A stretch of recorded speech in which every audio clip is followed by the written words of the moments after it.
Right, good evening, ladies and gentlemen. I'm so sorry to interrupt the chat. I know you're all having a lovely chat with each other, and that's what this is all about. But I do feel that I should probably say a few words to you as well. But I'm actually going to start by asking our host for this evening, Jack, to come up. Yeah, that's you, Jack. Just to come up and just welcome you all to this fantastic building. Yeah. So, hello everyone. Thank you for being here on this Monday night. It's a little bit chilly, but it's fine. I suppose the first thing I should start with is the housekeeping. There shouldn't be a fire alarm. If there is, the exit's there. Nice and convenient for everyone. So yeah, welcome. I'm Jack. I'm the lab manager here. What I do is I run the space and make sure everyone, all the founders within the space, are sort of cared for and needs are met, and the building's not falling down, or there's not a fire out the front of the building like there was a few weeks ago. But what we do at Eagle Labs is I look to help support startups grow, and that's for a variety of different ways.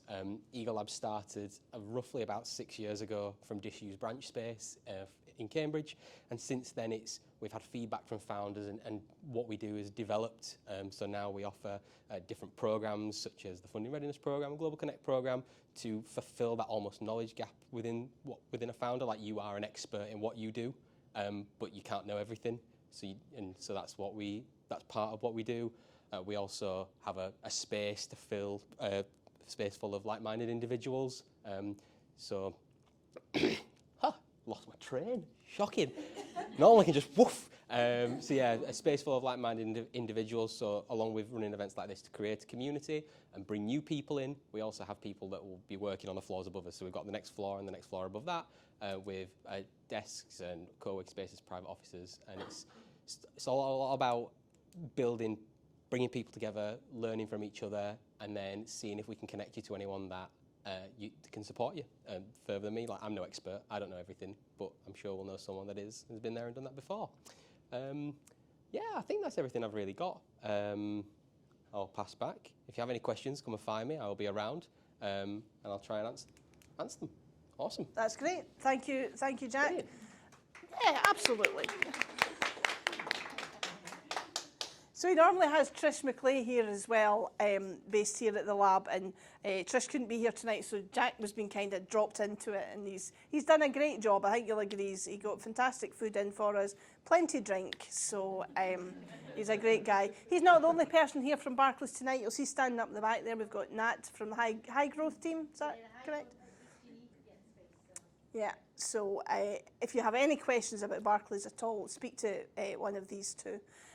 We've got a great relationship with Barclays. We have since AccelerateHER was founded back in 2016, and the relationship has just grown and grown. I'll talk a wee bit more about that later. I think what I should probably start by saying is, I'm Elizabeth, and I'm CEO of AccelerateHER, and I'm delighted to welcome you all here tonight. I'm going to spend a wee bit of time talking at you, I'm afraid. I'll tell you a little bit about AccelerateHER and what we'll do, what we will do, what we do, and a little bit talking about the AccelerateHER Awards, and then I'm going to get a former winner up here, because it's far better to hear from someone who's been there and done that, and then there's time for questions and more time for to eat some of that food. We don't want Jack to have it for lunches into next week as well as this week. So, what's AccelerateHER? Well, I like to describe it as a network for female founders and partners who all share a passion to accelerate the growth, backing and visibility of female founders. And we do that through a series of offerings, including our boot camps, which are facilitated by Alison Gray, who's sitting in the second row there. We do workshops, we do mentoring, which is done alongside Barclays Eagle Labs.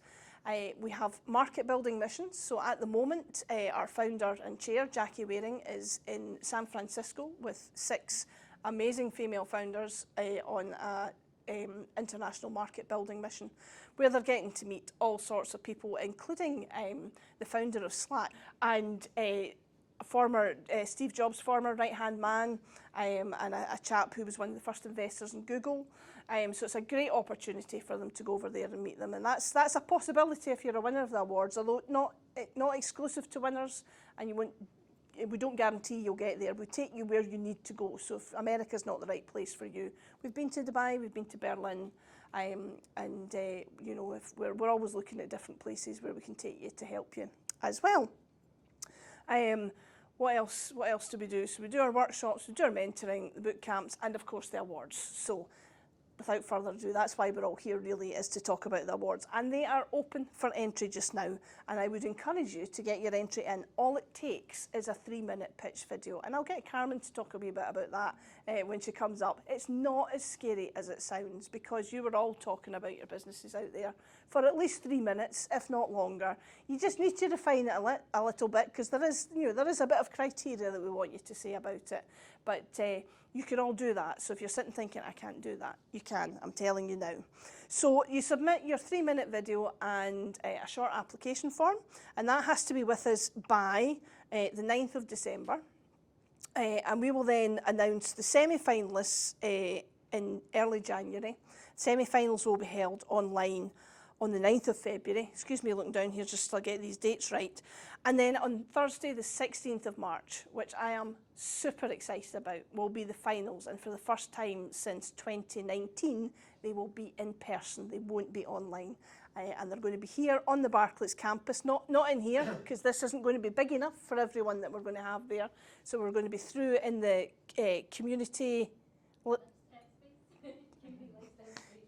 lifestyle space. I will get the hang of that by the time we're there, where you'll get a chance to come and hear the finalists deliver their pitches live to the judges, or indeed you might well be one of the finalists pitching live to the judges with a chance for winning.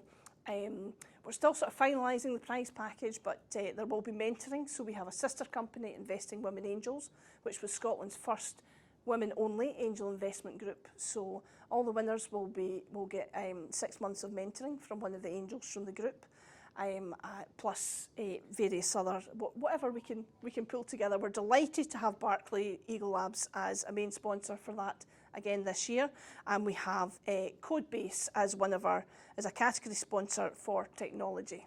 And talking of categories, yes, there are categories. So there's 4 categories. Technology, as I said, which is in partnership with Codebase, health, environment and culture. Now, you'll all fit into one of these categories, I'm quite sure. In fact, I ran these categories by some previous winners, and Carmen came back and said, I think I'd fit into, was it 3 of them you thought you would fit into? It was like, I would fit into 3 of them, so they're great. So that's what I wanted, because I want everybody to be able to enter. So, in technology, we're looking for you being at the forefront of a technological breakthrough. Now, that could be, it's not just computers. We're talking food tech, agri-tech, clothing tech, fintech. Shout some techs at me, they'll be in there. AI, machine learning, all sorts of technology. Health is all about new breakthroughs. Now that could be, so previous winners, for example, Kate Cameron of Cytochroma, who's making mini livers. So it could be that technical, or it could be an app for your mental health, and anything anywhere in between. The environment is, well, need I say any more about that? That's so crucial at this time of the moment. So anything that you're doing to work towards our net zero targets for 2045, and just to help Scotland become a net zero country, then you will fit into that category. And finally, culture. It's been an integral part of Scotland's economy, and that's through tourism, history and arts, the landscape, all our cultural pursuits. So you may well fit into that category as well. So what I will say is, if you're thinking you fit between, I could be health, or I could be tech, or I could be, choose the one that best fits. Our shortlisting judges will let me know if they think that someone would better suited in a different category. They'll let me know, and I can contact you and discuss transferring you over. If you think, well, I would fit in technology, but I would also fit in one of the others, I would recommend you go for one of the others, because the entries so far, a lot of them are going into technology. So you'll be giving yourself better odds if you go for one of the other categories. And the overarching theme for the awards is business as a force for good. And I just want to say a little bit about that. And we were discussing this. I said, that didn't sound very healthy. Is that your son?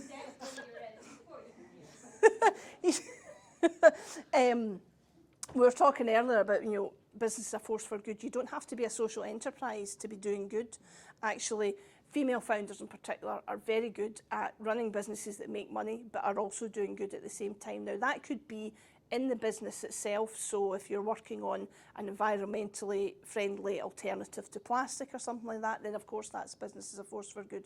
But it could be in the way that you run it as well. So looking after your staff, being a living wage employer, for example, could put you in that category. So it's the whole of your business, not just what you sell, that counts there. So but I think your son's found a set of drums out there, has he?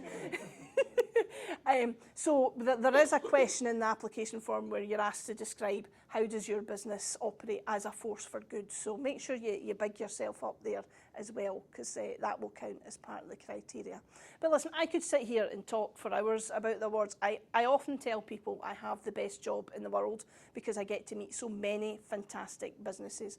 I joined AccelerateHER in 2018, and one of my first roles in AccelerateHER was to take a group of founders with Jackie to San Francisco. It was awful. I couldn't believe I'd landed this job and I had to go and do that. But one of the founders that was with me there was Carmen Comiskey of FOMO, or Technox as you were then, but you've had a change of identity. Come up and join me, Carmen. So Carmen was a 2018 winner in the days before we had categories, in fact. Oh, wow. I think that was the last year. I think I introduced categories when I took over the awards as my baby. So, Carmen, first of all, tell us about FOMO. So FOMO stands for fear of missing out, and that's exactly what we're all about, I suppose. But instead of fear of missing out because you're missing out on a night out with your pals or whatever, it's to do with fear of missing out in the sport that you love, whether that's because of injury or restrictive protection, which doesn't really meet your performance needs. So I suppose in a short nutshell, what we do is make body protectors for horse riding, but there's so much more to that. To us, horse riding's a showroom, and we have two different sort of types of intellectual property in the product, one of which is an adjustment system, which helps create better fit and body protection. So that can be used in multiple sports and also in defence and security.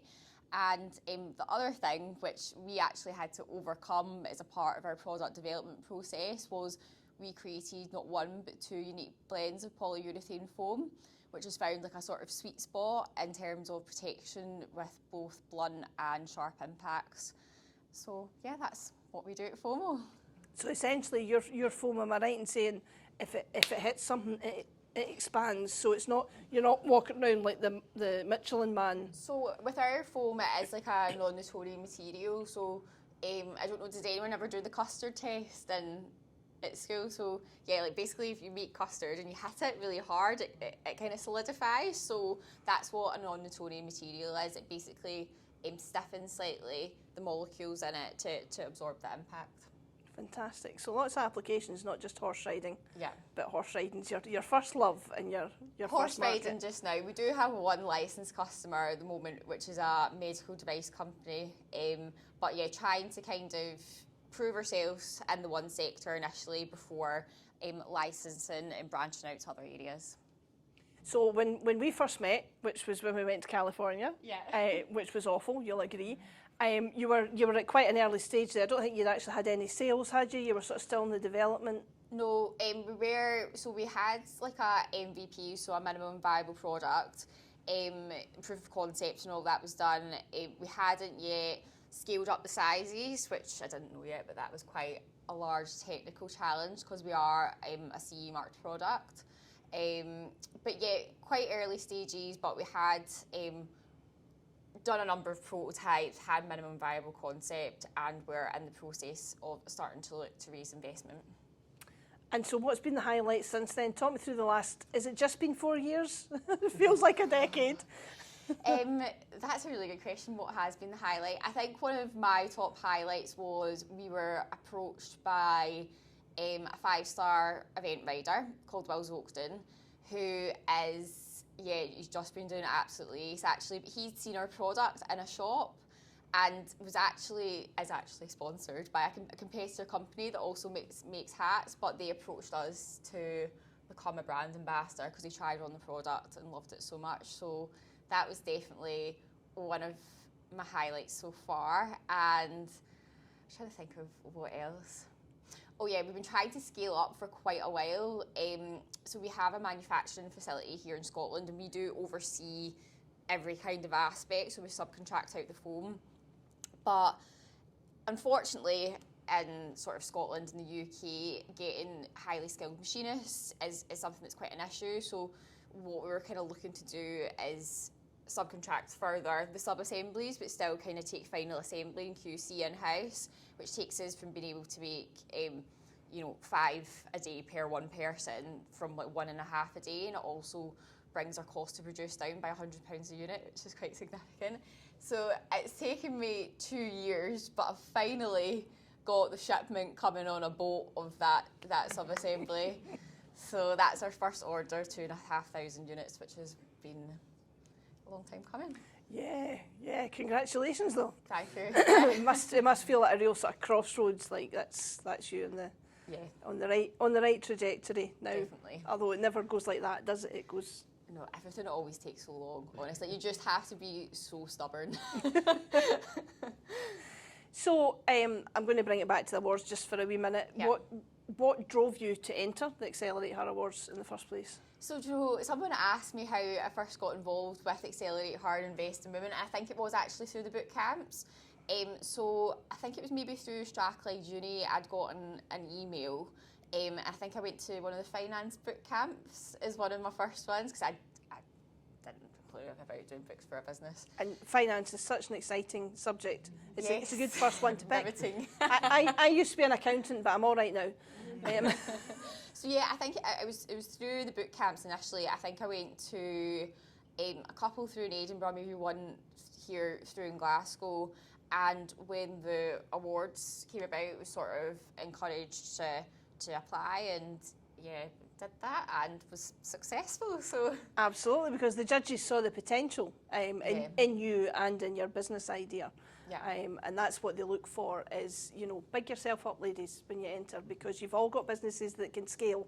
But women are so good at saying, well, I might do that. No, be confident. Tell them that you will. No regrets from entering, I hope. No, But you're allowed to say if there were. No. What was the highlight then? Of like the trips or the awards? Just the whole, just everything, yeah. And your involvement with AccelerateHER.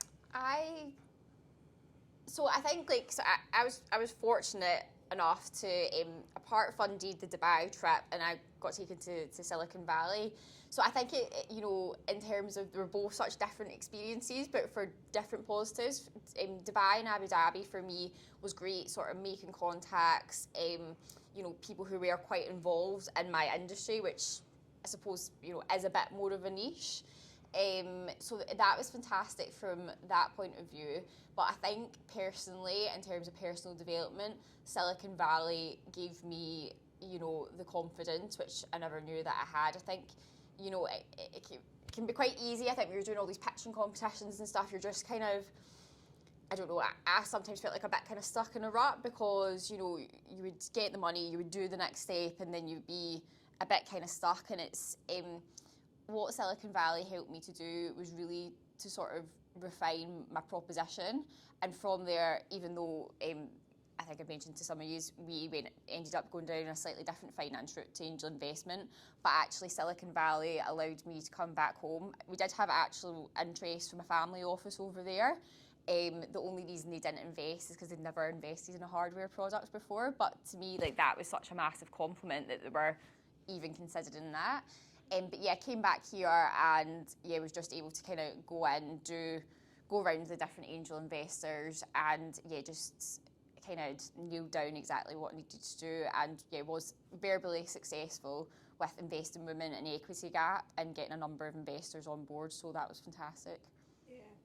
I remember watching you all in California, and you got feedback from different people each day, and you were all going back to your hotel room and changing your pitches, and I was so impressed with all of them because they all took it on board. You all came back the next day with a slightly different pitch, because yesterday Bob Bozeman told me I should say this, and then today Ron Wiseman told me this, and it just kept changing. I was so impressed. Ron was amazing. I think both Ron and Bob were like personal favourites. But you know, with Ron Wiseman, he would sort of, you know, he'd listen to your pitch, and I just felt like the feedback that he gave every single entrepreneur was really constructive and delivered in a way that was really easy to kind of absorb and, you know, make a positive change like right away from it. And I don't know if I've necessarily seen that in many people in my life, you know, could just really pin down. Do you know what I mean? He is phenomenal. Yeah. I've never seen anyone that can get a business idea like that. You know, he stopped some of you, didn't he let you get through your whole pitch. It's like, right, wait, so what you're saying is this, so you need to think about this, and it's just like, wow, it's just brilliant. I think as well, kind of on that note of, oh, you don't even realise how much, you know, like, do you remember we went to Bullpen? Mm-hmm. And so Bullpen's a venture capitalist in Silicon Valley.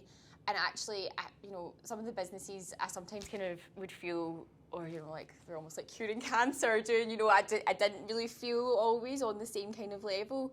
But going to Silicon Valley, it was really interesting because right away people were picking up on different things and seeing the scalability and tying it maybe with like other startup businesses that they'd invested in. So at Bullpen they did that, and there was sort of interest there in the foam, and we had quite a lot of going back and forth when we got back. So yeah, just really positive experience, I think, in terms of trying to get you out of this Scottish mindset, but we're all quite like, oh, I don't really want to say that. Like, you know, when actually being and thinking kind of big, you absolutely should, because why not? Mm-hmm.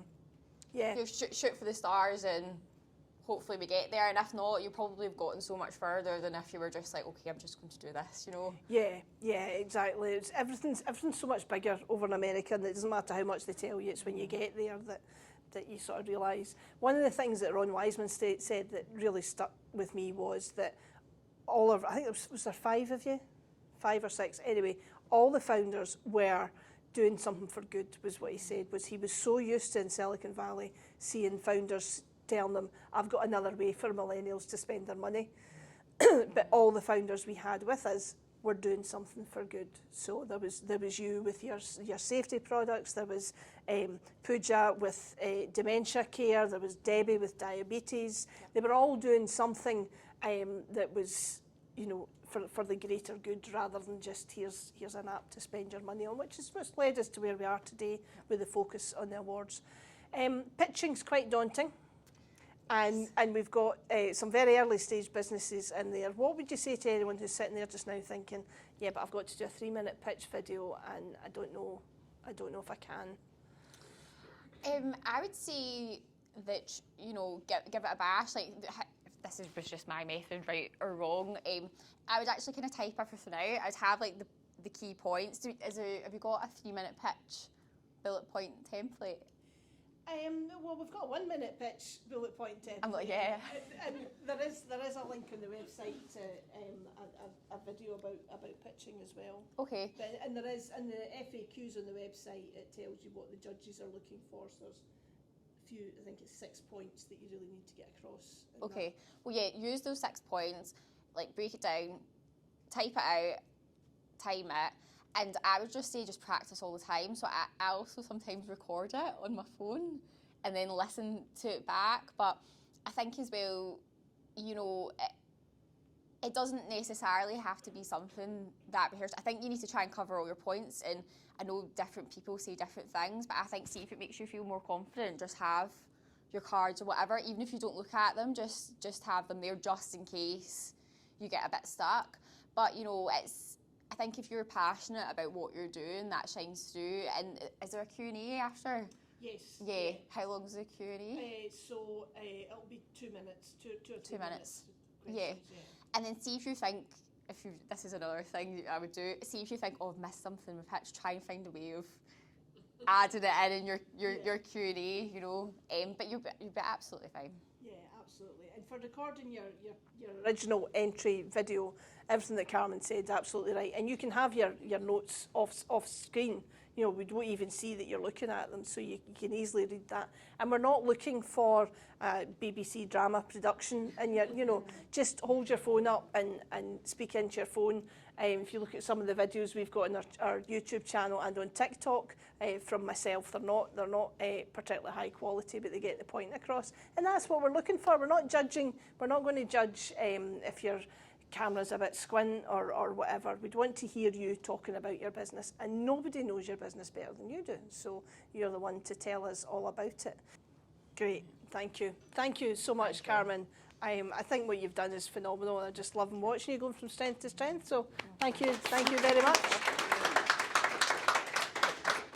I'm going to leave you with two thoughts. I am just, you know, thinking about the state of the economy and things just now, and an often quoted statistic you'll hear is that female founders get less investment than men. For every, I think is it 10 pence in every pound they get from venture capitalists. Let me tell you a different statistic that you can quote back at them. There was a study done by the Boston Consulting Group in 2018, and they found that for every pound of investment that female-led companies got, they produced 76 cents in revenue, whereas male-led companies, for every dollar, I should say, of investment, only produced 31 cents of revenue. So if they're a little bit nervous about where to put their money in this current environment, then female founders is the place to put it, because they'll do more with your money. My second thought that I'm going to leave you with is you're all fabulous. And I want to see your entries in for the AccelerateHER Awards, because you're all in with a chance to be sitting up here in a few years' time talking like Carmen as a previous winner and having your business going from strength to strength. We've got a wee bit of time left in here, is that right, Jack? So there's still some drink and there's still some bagels. So please go and eat and grab any of us for a chat as well. Thanks for your time, folks.